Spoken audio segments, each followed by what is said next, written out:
Shalom, berjumpa kembali kita hari ini dalam ibadah bersyukur.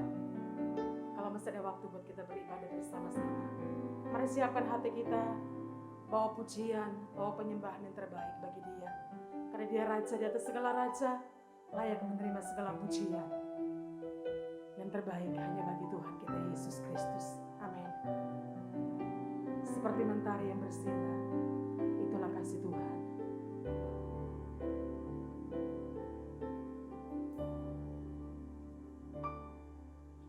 Seperti mentari yang bersinar,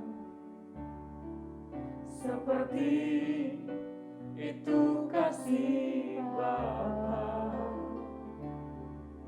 seperti gelombang samudra takkan pernah berhenti Kau mengasihiku.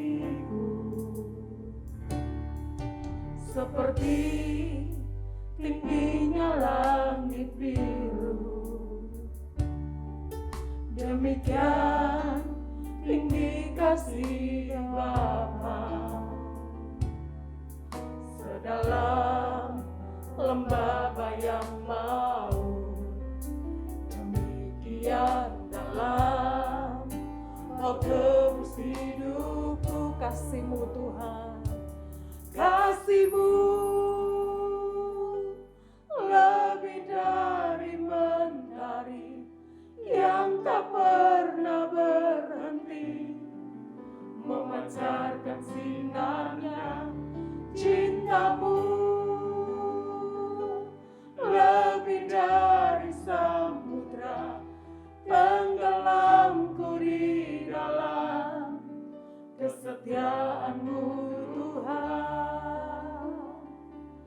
Terima kasih atas cinta-Mu. Seperti mentari yang bersinar, terima kasih Tuhan. Seperti mentari yang bersinar, seperti itu kasih Bapa. Amin. Seperti gelombang samudra takkan pernah berhenti Kau mengasihiku. Seperti tingginya langit biru, Amin. Amin. demikian tinggi kasih Bapa. Sedalam lembah bayang maut, demikian dalam Kau tebus hidupku. Kasih-Mu Tuhan, kasih-Mu lebih dari mentari yang tak pernah berhenti memancarkan sinarnya. Cinta-Mu lebih dari samudra, tenggelamku di dalam kesetiaan. Kasih-Mu Tuhan, kasih-Mu lebih dari mentari yang tak pernah berhenti memancarkan sinarnya. Cinta-Mu lebih dari samudra, tenggelamku di dalam kesetiaan-Mu Tuhan. Terima kasih atas cinta-Mu. Terima kasih Tuhan Yesus. Kami bersyukur untuk setiap anugerah yang Kau berikan buat kami. Terima kasih buat cinta dan belas kasihan-Mu atas hidup kami Tuhan. Kami mau kembalikan segala pujian bagi Engkau Yesus Tuhan. Kasih-Mu lebih dari segalanya, lebih dari mentari yang tak memancarkan sinarnya. Cintamu lebih dari samudra, tenggelamku di dalam kesetiaan. Mari katakan kasih-Mu Tuhan, kasih-Mu, amin. Lebih dari mentari yang tak pernah berhenti, memancarkan sinarnya. Cintamu lebih dari samudra, tenggelamku di dalam kesetiaan-Mu Tuhan. Katakan terima kasih, terima kasih atas terima kasih atas terima kasih atas cinta-Mu.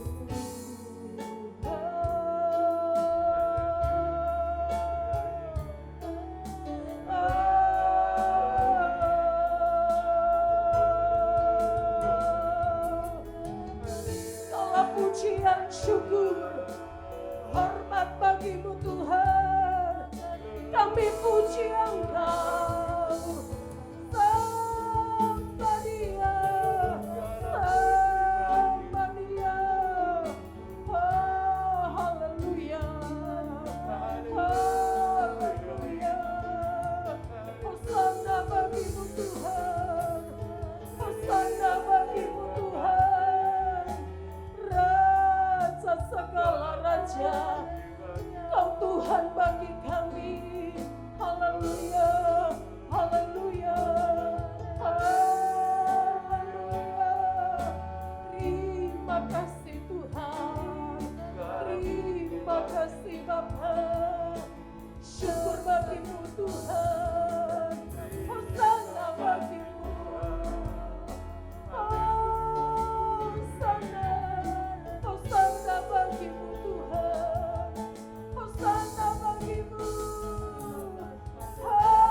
Haleluya, terpujilah nama-Mu Tuhan, terpujilah nama-Mu Bapa. Terima kasih Tuhan.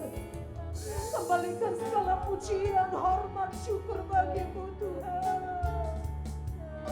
Haleluya, haleluya, haleluya, haleluya, haleluya, haleluya, haleluya. Terima kasih Tuhan, terima kasih Bapa, terima kasih Tuhan, terima kasih Bapa. Syukur bagi-Mu Tuhan, Raja segala raja.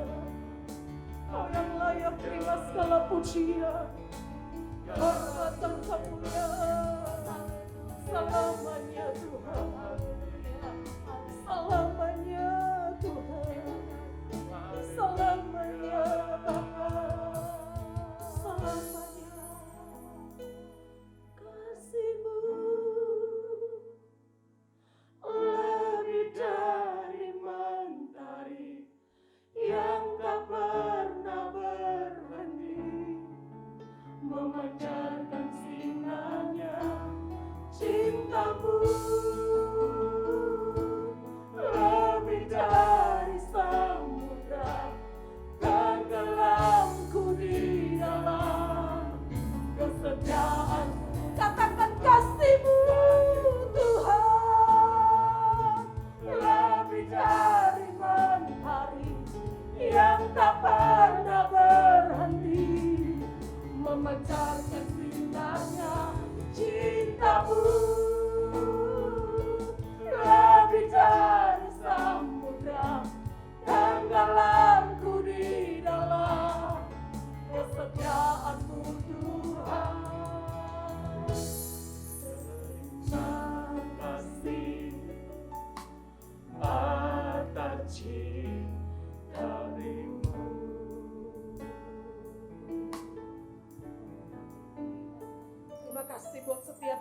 cinta yang Kau berikan buat kami Tuhan. Terima kasih buat anugerah yang Kau berikan buat kami Tuhan. Kami bersyukur Tuhan, kami bisa beribadah, memuji, mengagungkan Engkau Tuhan. Biarlah Engkau ada bersama-sama dengan kami Tuhan. Berkati ibadah kami Tuhan. Kami rindu merasakan hadirat Tuhan dalam ibadah kami Tuhan. Segala kemuliaan, hormat dan syukur kami mau kembalikan kepada Engkau Tuhan, Raja di atas segala raja. Mari sama-sama kita yang percaya katakan amin. Haleluya. Hari yang luar biasa bagi kita pada hari ini. Karena kasih Tuhan yang begitu besar dalam setiap kehidupan Tuhan. Kasih Tuhan yang tidak pernah berhenti dan selalu baru setiap hari bagi kita. Mari kita memuji Tuhan dengan sukacita penuh.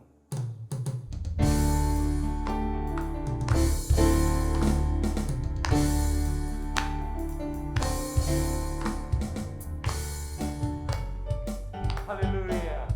Kita memujikan dengan penuh semangat.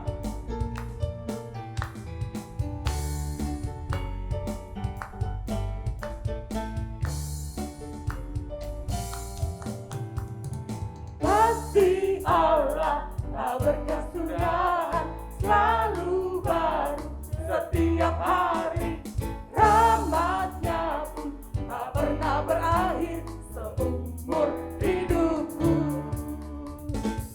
Kasih Allah tak berkesudahan, selalu baru setiap hari. Rahmatnya pun tak pernah berakhir seumur hidupku. Dengan sukacita ku kan menari, dengan sorak-sorai memuji. Ku naikkan pujian haleluya, nyanyi bagi Dia Sang Raja, nyanyi bagi Dia Sang Raja. Kasih Allah tak berkesudahan, selalu baru setiap hari. Rahmatnya pun tak pernah berakhir seumur hidupku. Kasih Allah. Kasih Allah tak berkesudahan, selalu baru setiap hari. Rahmatnya pun tak pernah berakhir seumur hidupku. Dengan sukacita ku kan menari, dengan sorak-sorai memuji. Ku naikkan pujian haleluya, nyanyi bagi Dia Sang Raja, nyanyi bagi Dia Sang Raja. Dengan sukacita ku kan menari. Mari kita semua bernyanyi. Kita memuji Tuhan dengan sorak-sorai. Ku naikkan pujian haleluya, nyanyi bagi Dia Sang Raja, Nyanyi bagi Dia Sang Raja. sungguh indah. Kasih Tuhan dalam setiap kehidupan kita yang selalu baru dan semakin bertambah dalam setiap kehidupan kita. Cintaku kan menari, dengan sorak-sorai memuji. Ku naikkan pujian haleluya, nyanyi bagi Dia Sang Raja, nyanyi bagi Dia Sang Raja. Dengan sukacita ku kan menari, dengan sorak-sorai memuji. Ku naikkan pujian haleluya, nyanyi bagi Dia Sang Raja, nyanyi bagi Dia Sang Raja. Selamanya. Haleluya.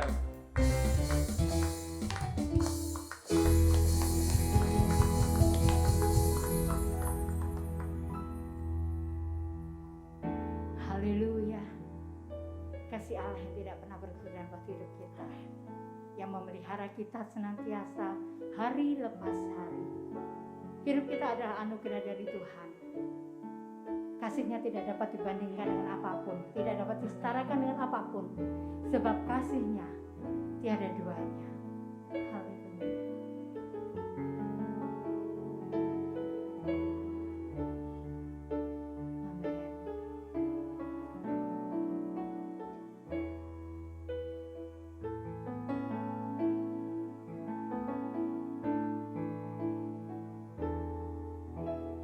Belum pernah ada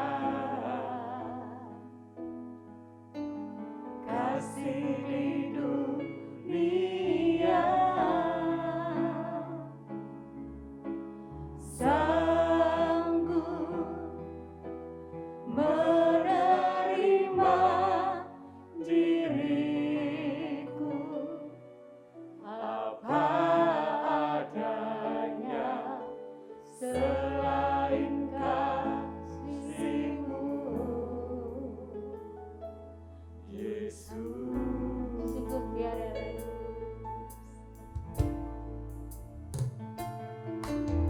sungguh tiada lagi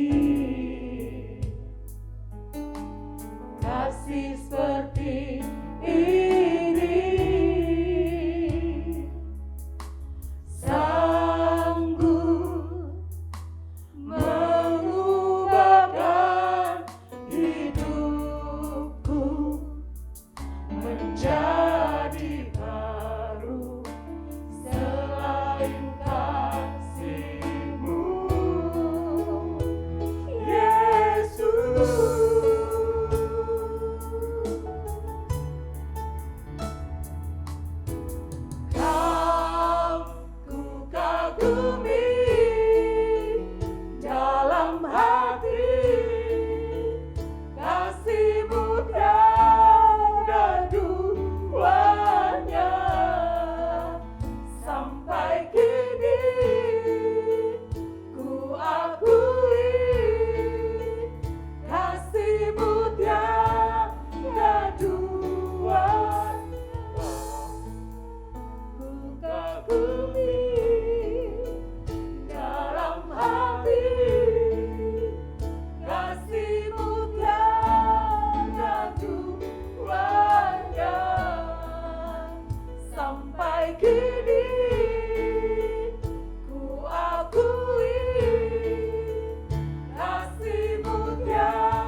selanjutnya saya berikan pada hambanya yang menyampaikan firman Tuhan.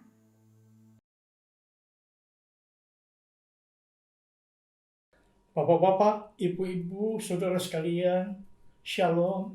Dimanapun Anda berada, kita patut bersyukur kepada Tuhan yang mengizinkan kita kembali melaksanakan ibadah online ini, di mana kita sebentar akan fokus.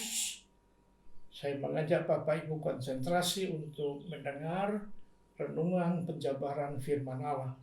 Namun sebelum itu, ayo saya ajak Bapak Ibu, kita satukan hati dan iman, kita tunduk kepala, kita masuk di dalam doa. Roh Kudus kiranya berkenan mengandungkan hikmat akal budi. Roh Kudus kiranya berkenan menolong sehingga pengertian kami terhadap firman Allah makin dalam dan wawasan makin luas. Sertai kami Roh Kudus dari awal sampai akhir dari pemberitaan firman Tuhan ini.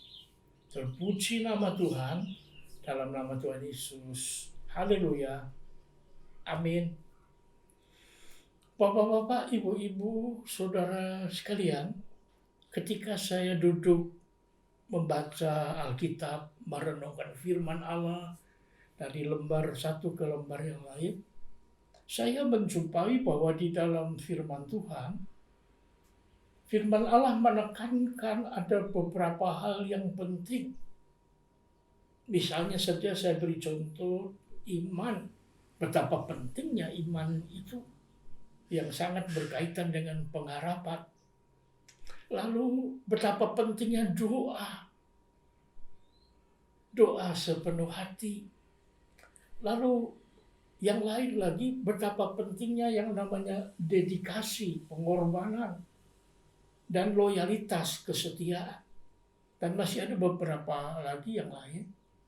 Namun setelah saya merenung makin dalam, saya menjumpai bahwa dari semua yang saya sebut tadi, iman, pengharapan, dan lain-lain, ternyata yang paling utama, paling penting adalah belas kasihan Allah. Iman erat kaitannya dengan apa yang ada dalam diri kita. Loyalitas, dedikasi, doa, banyak kaitannya dengan pribadi kita sebagai manusia, pengikut Tuhan. Tapi yang kita bahas pada saat ini adalah belas kasihan yang sumbernya dari Allah. Oke, saudara mengerti? Supaya tidak ada salah menangkap. Nah, saya perhatikan bahwa awal kehidupan manusia itu Adam dan Hawa. Mereka hidup bahagia dalam taman Tuhan yang disebut Taman Eden. Tidak ada sakit penyakit, tidak ada segala macam penderitaan di sana. Tetapi ketika Hawa tergoda oleh iblis dan mengajak suaminya pun untuk makan buah terlarang, jatuhlah manusia dalam dosa, dan sejak saat itu manusia hidup dalam penderitaan, dan lebih dari itu manusia jatuh dalam cengkeraman iblis dan kuasa dosa. Saya ingin mengajak Bapak Ibu untuk mengibaratkan dosa itu seperti penyakit. Seperti apa dosa yang saya ibaratkan kayak penyakit itu? Contoh begini, saya pernah datang berdoa untuk orang yang kena sakit malaria. Saya perhatikan waktu panas tinggi, orang ini menggigil dengan mulut yang terkatup. Lalu saya perhatikan keringatnya ini keluar seperti butir-butir jagung. Lalu ketika datang dingin, malaria tropika ini panasnya bukan main, dinginnya bukan main. Waktu dingin dia menggigil. Orang Jawa bilang nganti katuan. Mulutnya itu sudah. Nah, ini bukan action, Bapak. Ketika malaria tropika itu ngamuk, kalau datang panas, dia menggigil karena panas. Kalau datang dingin, dia menggigil karena dingin. Dia tidak bisa apa-apa. Jadi, makin besar penyakit, makin manusia tak berdaya. Itu ibarat dosa. Saya kasih contoh yang lain. Orang yang kena diare, maaf Bapak Ibu. Mungkin Bapak Ibu semua atau sebagian besar pernah kena diare. Kalau perut itu sedang menggemuruh dan itu penyakit, bilang cepat kamu lari pergi ke belakang. Itu perintah dari otak kepada kaki, ayo cepat melangkah, kalau perlu agak sedikit berlari. Di sana setelah lega, apa yang menggemur di perut ini keluar, baliklah kita ke kamar tidur. Tapi baru beberapa menit, perut itu menggemuruh lagi, dan perintah itu datang, cepat, daripada kamu mau perut di tempat tidur, ayo cepat, balik lagi ke belakang. Nah, itu terjadi berulang-ulang, tergantung berapa besar, berapa berat diare itu menyerang akan seseorang ini.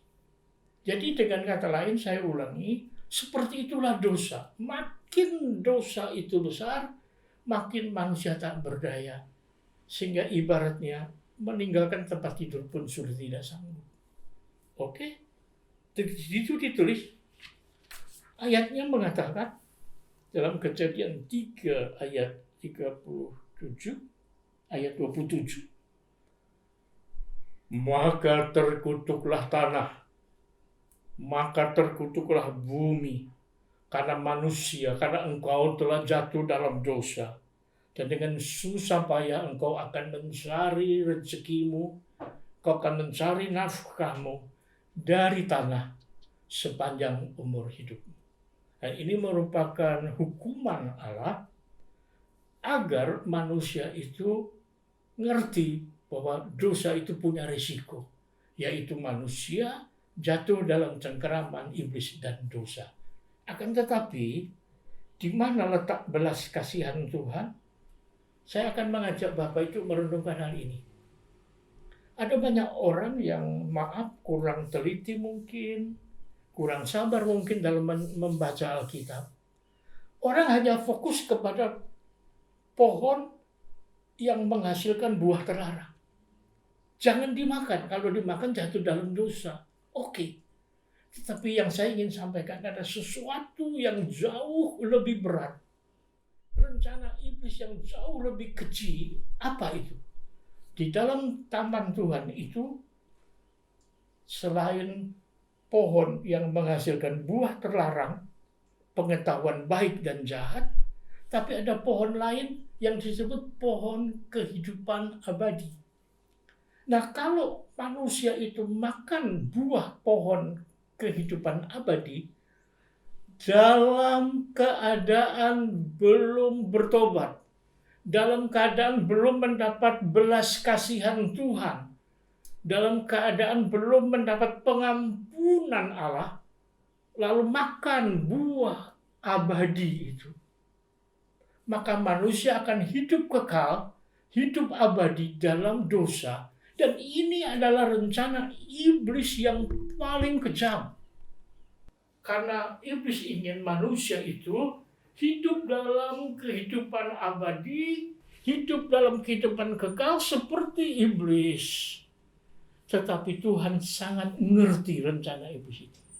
Jadi kalau Allah mengusir Adam dan Hawa dari Taman Eden, dari Taman Allah, orang bilang itu karena dosa membuat hubungan manusia dengan Allah terputus.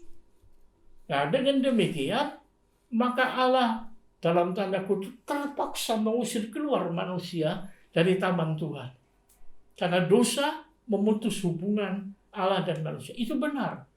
Tapi yang saya ingin tekankan pada saat ini, itu hanya nomor 2. Yang nomor 1 adalah iblis punya rencana jahat, rencana keji, agar manusia yang sudah jatuh dalam dosa ini makan buah abadi, sehingga akibatnya manusia akan hidup abadi dalam dosa.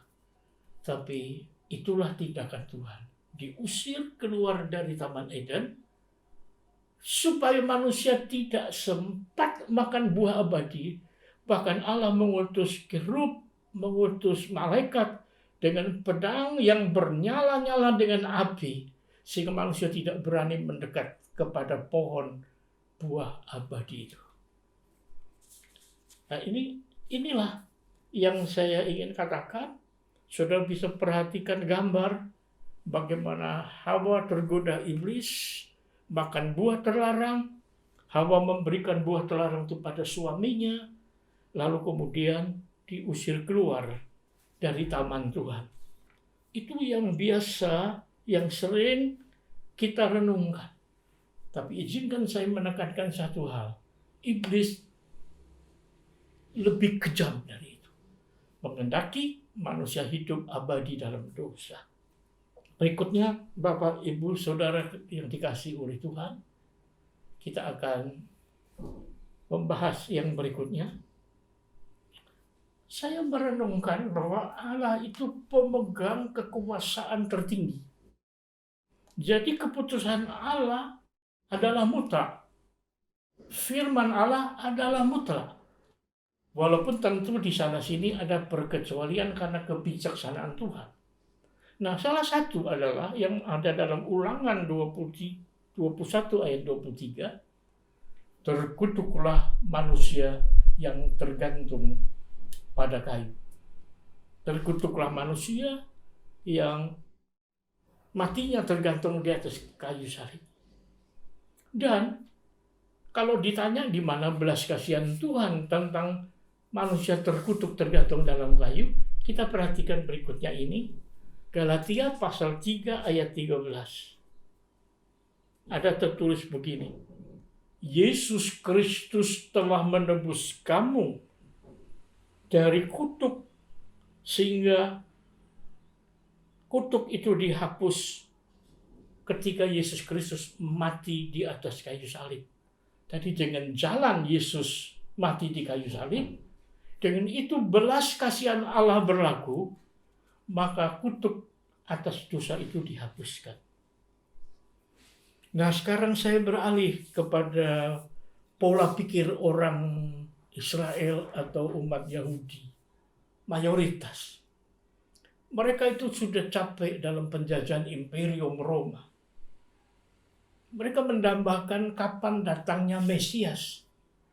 Mesias yang bukan hanya penebus dosa, tapi membebaskan bangsa Israel dari penjajahan.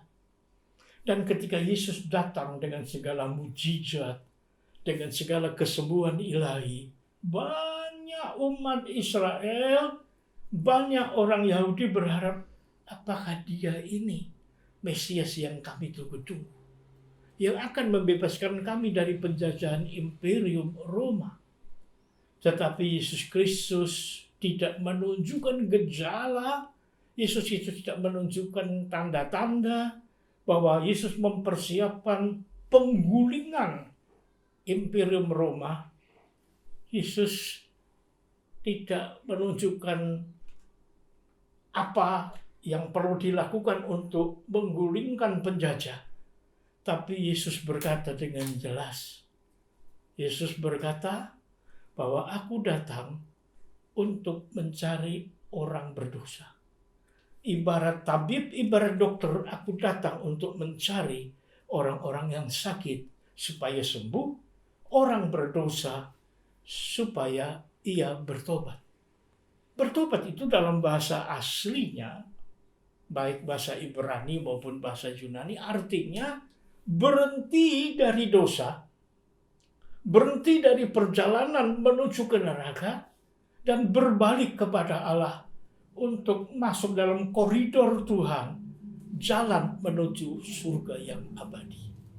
Itu rencana Yesus adalah kurun waktu yang selama-lamanya, engkang selami-lamini pun, everlasting, yang tidak akan pernah berakhir. Tapi umat Israel, termasuk banyak juga orang Kristen di zaman ini, lebih mengutamakan apa yang ada dalam dunia ini.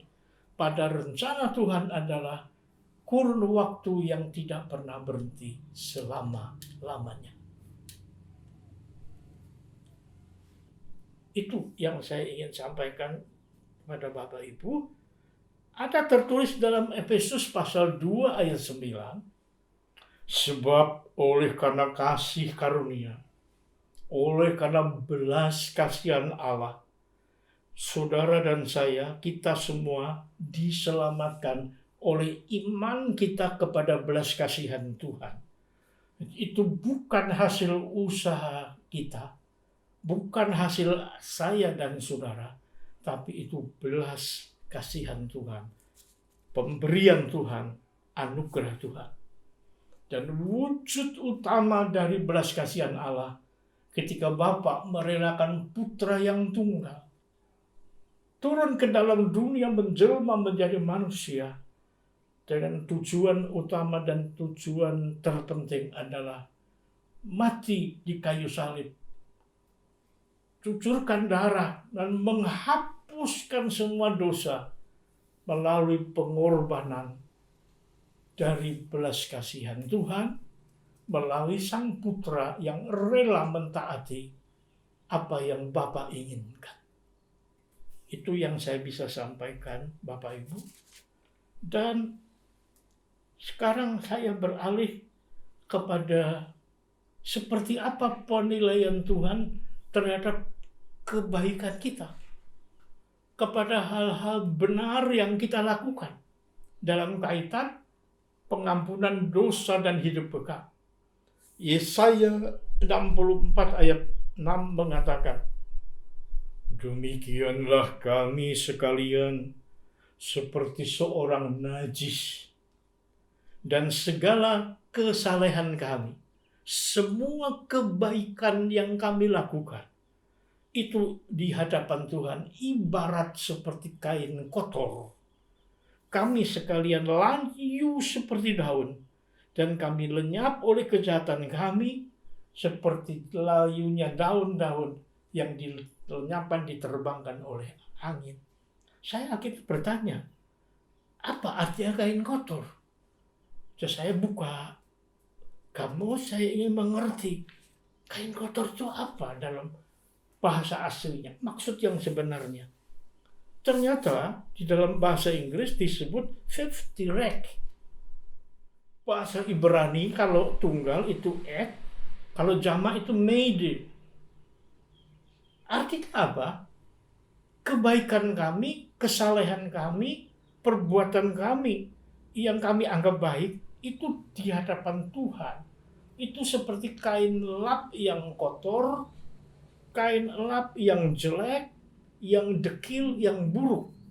Arti kedua, maafkan Bapak Ibu, terutama kepada para wanita, yang disebut dengan kain kotor, filthy rag itu adalah kain yang untuk menutup menstruasi. Dengan demikian, kain kotor itu adalah kain yang disebut hari ini softag, yang sedang penuh dengan darah orang menstruasi, haid, yang sedang banyak-banyaknya keluar. Jadi kain yang sudah bahasa Jawanya klomoh dengan darah mens. Itu yang disebut Yesaya 64 ayat 6.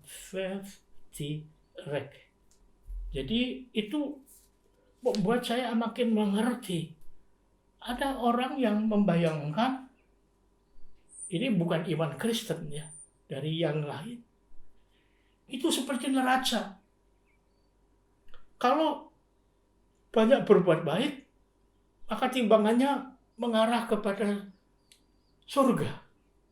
Tapi kalau berbuat jelek, makin banyak jelek, makin sedikit yang baik, itu akan neracanya miring dan akhirnya menuju kepada neraka. Itu bukan falsafah Kristen. Itu bukan iman orang Kristen. Iman Kristen adalah kita diampuni hanya oleh belas kasihan Allah. Hanya oleh pengampunan yang dilakukan Yesus Kristus di kayu salib. Dikatakan dalam bahasa asli, karya Yesus itu amat sempurna. Seperti atlet yang menyentuh garis finish. Itu adalah hasil karya yang luar biasa. Yang kita terima dengan iman, yakin sepenuhnya akan belas kasihan Tuhan. Jadi hati-hati, orang bilang banyak berbuat baik, Anda akan banyak mendapat pengampunan dosa. Itu tidak benar. Orang Kristen berbuat baik, orang Kristen beramal, orang Kristen melakukan kebajikan, menolong orang susah, memberi orang miskin, pasti ada pahala. Tetapi tentang pengampunan tidak. Pengampunan 100% adalah belas kasihan Tuhan. Nah, sekarang saya akan mengajak saudara untuk merenungkan yang berikut ini, bahwa di dalam firman Tuhan, saya ulangi ya, topik pembahasan kali ini adalah belas kasihan Allah. Jadi saya tidak pernah bermaksud untuk menyingkirkan, untuk mengatakan iman tidak perlu. Tapi saya menemukan cukup banyak contoh dalam Alkitab bahwa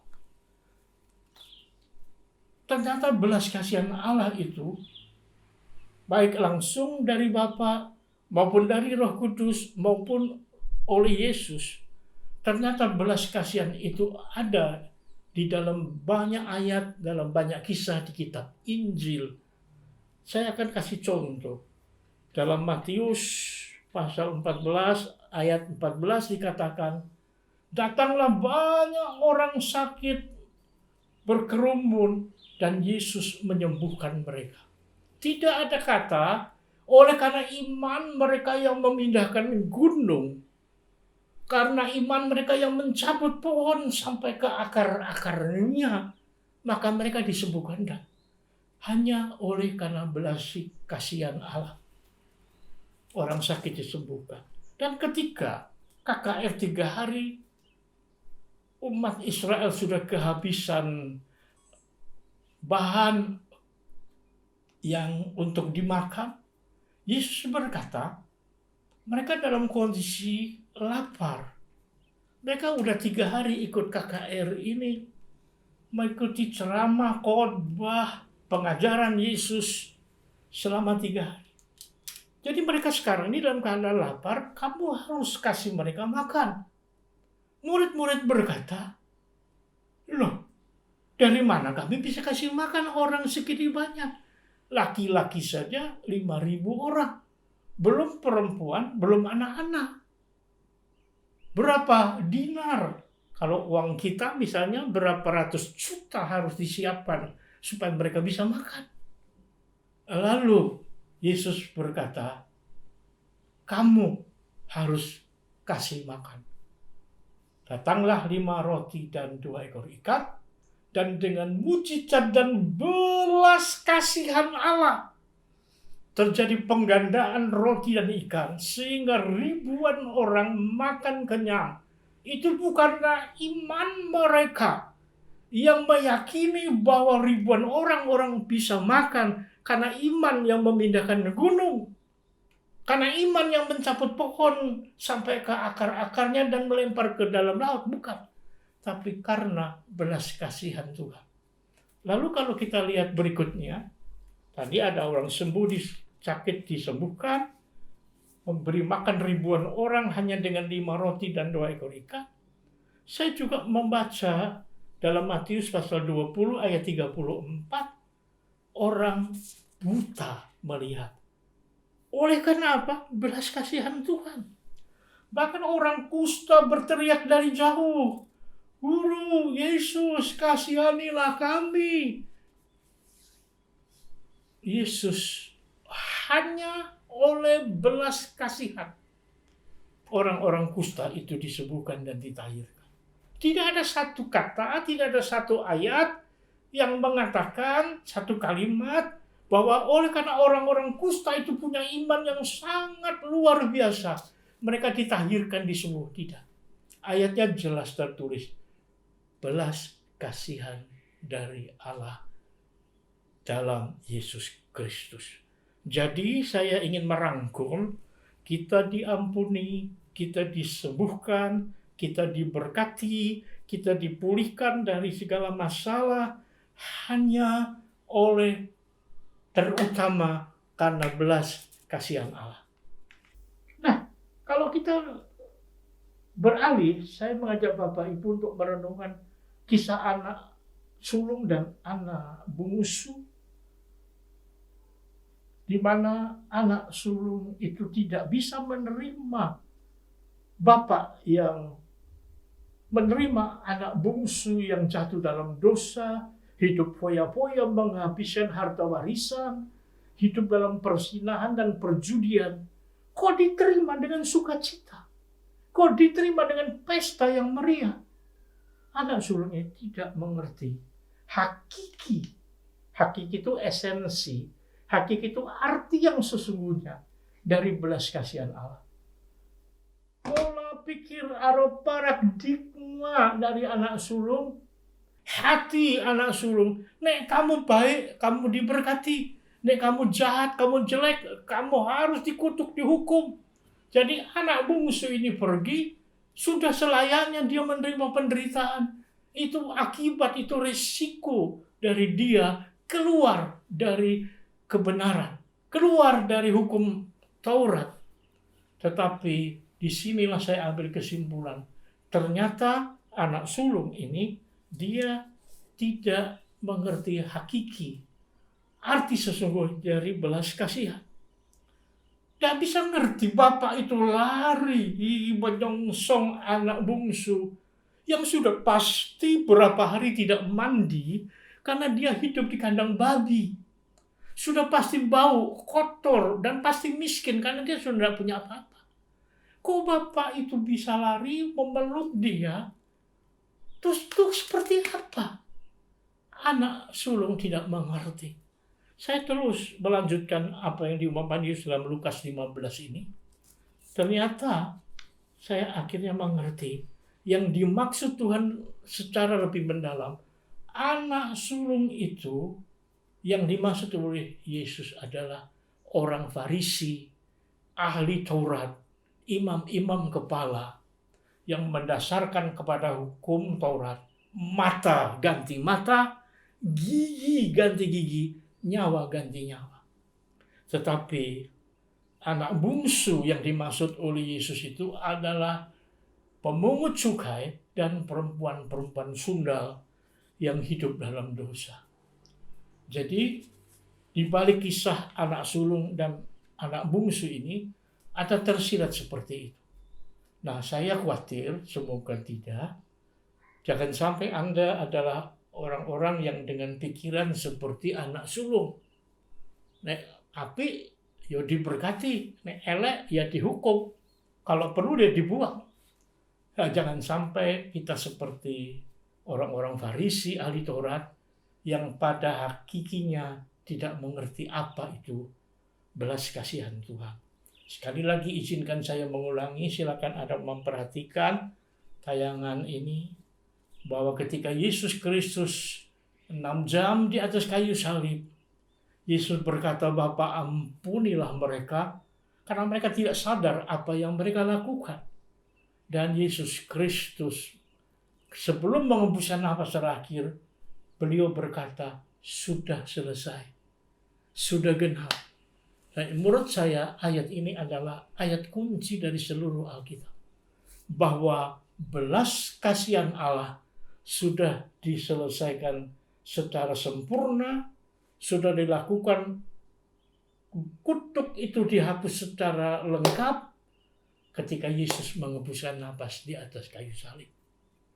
Nah, sebagai penutup, izinkan saya mengajak Bapak Ibu Saudara untuk merenungkan tentang COVID yang awalnya sejak dari akhir tahun 2019, COVID itu disebut COVID-19, ya, coronavirus disease 19, karena memang munculnya akhir tahun 19, sehingga disebut COVID-19.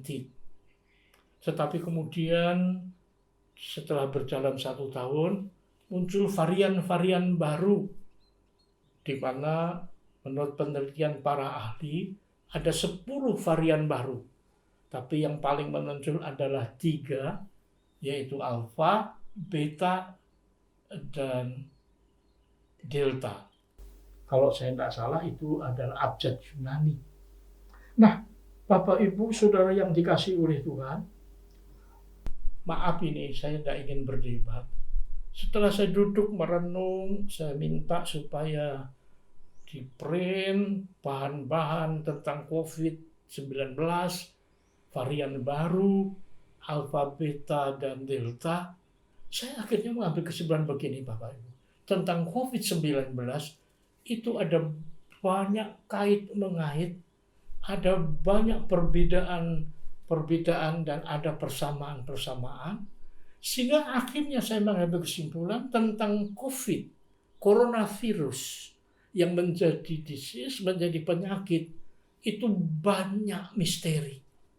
Jadi mungkin saja, maafkan, Anda berpendapat, dan itu benar. Tetapi benar itu untuk beberapa kasus. Tapi orang lain berpendapat lain yang tidak sama dengan pendapat Anda, tetapi saya bisa bilang pendapat orang itu mungkin juga bisa benar. Karena kasus yang lain. Jadi oleh sebab itu izinkan saya menghimbau Bapak Ibu Saudara semua, ayo kita jangan berdebat, kita jangan berbantah. COVID itu apakah murka Allah? COVID itu apalah iblis yang ngamuk? COVID itu apa? Saya ingin mengatakan pada Bapak Ibu dalam kesempatan ini, ayo hentikan semua perdebatan. Karena begitu banyak yang sudah jadi korban. Indonesia saja yang terpapar, yang terkonfirmasi menjadi korban virus, terutama virus COVID-19, itu hampir 3 juta, 2,9 juta. Ya, itu yang terpapar. Belum nanti kalau kita bahas yang lain-lain. Tapi saya ingin menyampaikan bahwa Bapak Ibu, di atas semua pendapat Anda, baik pendapat Anda yang benar maupun salah, saya menemukan bahwa yang paling utama adalah memohon belas kasihan Tuhan. Duh Gusti, duh kawula nuwun. Ya Allahku, ya Tuhanku, saya memohon. Paring gunging samudra pagak sami sedaya kelopatan. Ampunilah kami orang-orang berdosa ini. Jadi saya akhirnya meyakini dengan sebuah kesimpulan yang saya tidak pernah ragu-ragu saya sampaikan saat ini. Mohon belas kasihan Tuhan dalam menghadapi virus COVID-19 maupun COVID dengan varian-varian yang baru. Hanya karena belas kasihan Tuhan, COVID ini akan mereda. Sudah jangan sampai, semoga tidak ya, semoga saya salah, jangan sampai ada di antara kita yang ingin jadi pahlawan, ingin mengupas dari sudut ini dan sudut itu. Saya bukan tidak menghargai, tapi saya sudah mengerti, saya sudah masuk dalam wawasan yang paling dalam. Saya tahu yang paling utama adalah saat ini menghadapi COVID, baik COVID-19 maupun varian baru, hanya dengan memohon belas kasihan Tuhan. Lalu sebagai akhir, saya akan mengajak Bapak Ibu untuk membaca firman Tuhan dalam Pengkhotbah pasal 3 ayat 1-8. Saya hanya ambil beberapa ayat saja, yaitu seperti ini bunyi firman Tuhan. Ada waktu untuk membunuh, ada waktu untuk menyembuhkan, ada waktu untuk merombak, ada waktu untuk membangun, ada waktu untuk menangis, ada waktu untuk tertawa, ada waktu untuk meratap, dan ada waktu untuk menari. Ini maksud Tuhan sangat dalam. Yang nanti dalam ayat 11 dikatakan bahwa maksud semua itu banyak manusia tidak mengerti bahwa maksud Tuhan adalah kehidupan yang kekal abadi. Manusia lebih fokus dalam kehidupan dalam dunia, tapi rencana Tuhan adalah rencana yang tak pernah berkesudahan, everlasting, ingkang selami-laminipun, bahwa manusia hidup bahagia dalam surga yang mulia. Yakinilah, perhatikan tayangan terakhir, jangan pernah goyah, Jangan pernah bimbang, jangan pernah ragu. Kasih Allah tidak pernah berkurang. Kasih Allah yang mengasihi saudara dan saya tidak pernah berkurang. Baik yang terpapar COVID maupun tidak, baik yang sampai mati maupun hidup sampai hari ini, saya ingin katakan belas kasihan tidak pernah berubah. Dan dengan belas kasihan Tuhan itulah, mari kita hidup dalam damai sejahtera, dalam sukacita bahwa Tuhan tidak pernah meninggalkan kita, kuasanya tidak pernah berubah, dan teristimewa kasih-Nya senantiasa buat saudara dan saya. Oke? Sebelum nanti kita masuk dalam doa, saya akan mengajak Bapak Ibu untuk sama-sama kita menghayati, merenungkan satu lagu yang maaf bahasa Inggris, tapi ada terjemahan bahasa Inggris, bahasa Indonesia. Topiknya adalah menekankan dengan Yohanes pasal 3 ayat 16, yaitu karena belas kasihan Tuhan, Allah mengaruniakan putra yang tunggal untuk mati dan bangkit menebus dosa kita. Mari kita siapkan hati untuk mendengar renungan ini, dan kiranya pujian ini yang topiknya adalah Yohanes 3 ayat 16 bisa jadi berkat buat Anda semua.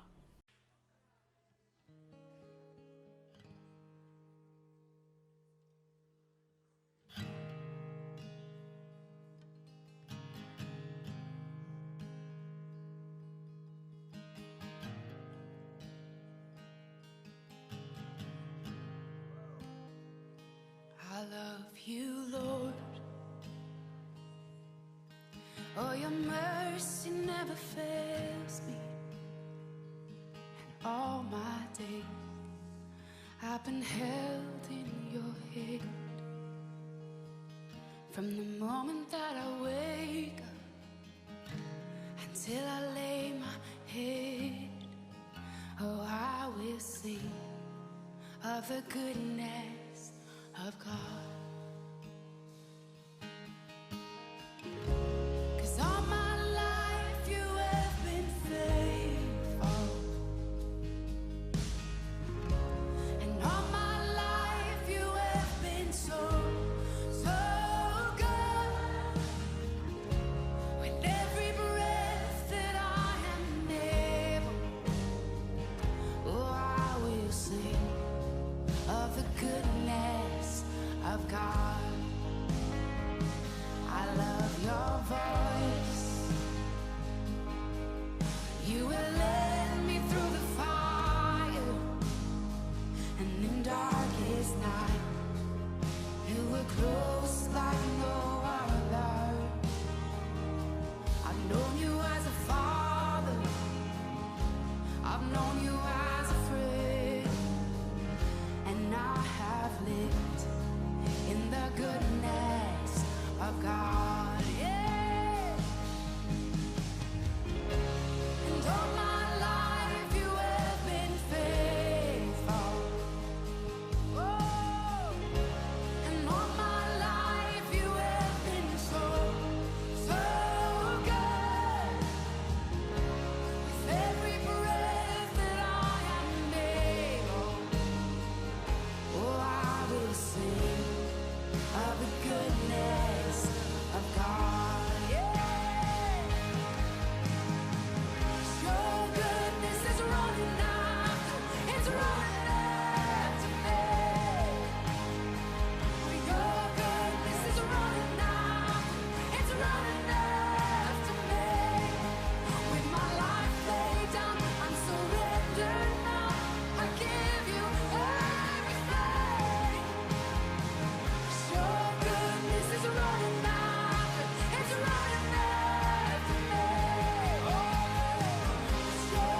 you have been faithful. And all my life you have been so, so good. With every breath that I am able, oh, I'm gonna sing of the goodness of God. I'm gonna sing, I'm gonna sing. Oh, 'cause all my life you have been faithful. And all my life you have been so, so good. With every breath that I am able, oh, I'm gonna sing of the goodness of God. Oh, I'm gonna sing of the goodness of God.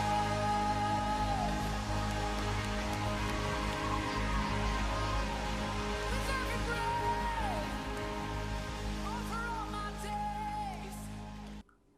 Bapak-bapak, ibu-ibu yang dikasihi Tuhan, setelah kita mendengar dan merenungkan pemberitaan firman Allah dan pujian yang temanya adalah Yohanes 3 ayat 16, maka sekarang izinkan saya mengajak Bapak Ibu untuk masuk dalam doa untuk kita mengamini dan meresapi pemberitaan firman Allah dan pujian.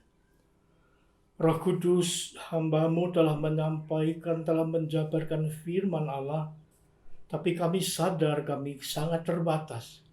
Oleh sebab itu kami mohon Roh Kudus, berikan kami wawasan lebih luas, berkenan mengenakan iman, pengetahuan yang lebih mendalam, agar firman Allah tidak lewat begitu saja, tapi benar-benar meresap dalam pikiran dan hati kami, dan itulah yang kami laksanakan dalam hidup kami sehari-hari.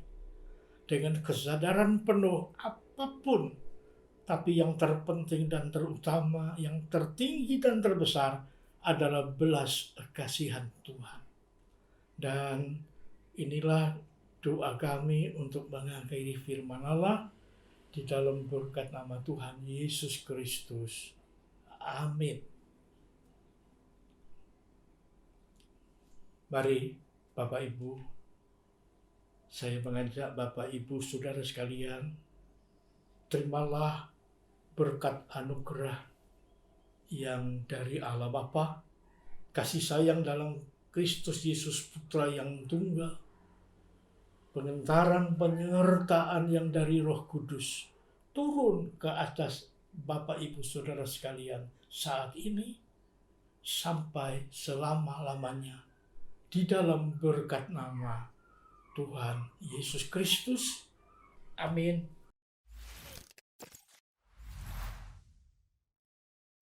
Shalom Bapak Ibu Saudara sekalian yang terkasih di dalam Tuhan.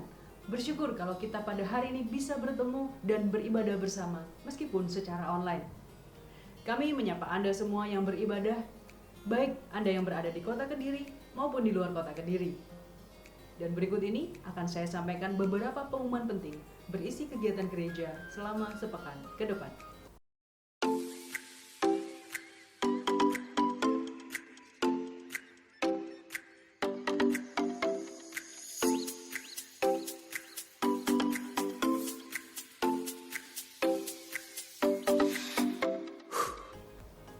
Pengumuman pertama, untuk kegiatan tengah minggu bagi seluruh jemaat seperti doa pagi dan kebaktian doa, lalu untuk para aktivis seperti latihan dance, choir, latihan musik, berbagai pertemuan, dan tim doa.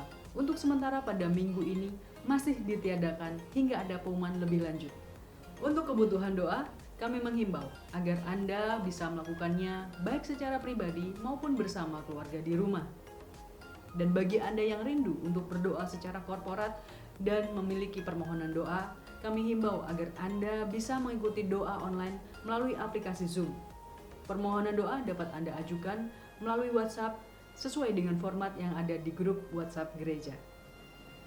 Pengumuman berikutnya, kegiatan akhir minggu untuk adik-adik, yaitu GOP Kids pada hari Sabtu 31 Juli 2021 jam 4 sore akan diadakan secara online streaming melalui channel YouTube GUPDI Kediri.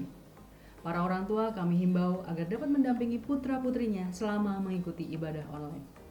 Kegiatan akhir minggu lainnya yaitu Fellowship Youth for Christ atau Kaum Muda akan kembali diadakan secara online melalui aplikasi Zoom pada hari Sabtu 31 Juli 2021 pukul 6 sore. Bagi kamu yang berjiwa muda dan berusia muda dan tentunya ingin memiliki komunitas yang menumbuhkan, kami mengundang kamu semua untuk hadir dalam fellowship ini. Pengumuman mengenai ibadah raya minggu depan, yaitu pada tanggal 1 Agustus 2021, akan diadakan sesuai dengan perkembangan peraturan dari pemerintah. Untuk itu kami menghimbau agar seluruh jemaat bisa memperhatikan pengumuman yang ada di grup WhatsApp gereja atau melalui Instagram @gup_kediri. Firman Tuhan pada ibadah ini akan kembali dilayani oleh Dr. Roni Paulus Sucahyo. Pengumuman terakhir, buku yang berjudul Melacak Jejak Antikris, hasil karya dari Bapak Gembala kita, telah terbit. Anda bisa mendapatkan yang hari ini juga dengan harga Rp75.000 dengan memesan melalui Saudara Randy. Bapak Ibu Saudara sekalian, itulah seluruh pengumuman untuk minggu ini. Kami mengucapkan terima kasih atas perhatian Anda. Mari tetap praktekkan 3M dalam keseharian kita dan selalu menjaga kesehatan dengan makan yang bergizi, istirahat yang cukup, dan berolahraga. Jangan lupa untuk subscribe dan follow seluruh sosial media GUPDI Kediri berikut ini. Sampai jumpa pada ibadah raya minggu depan. Selamat hari Minggu, Tuhan Yesus memberkati.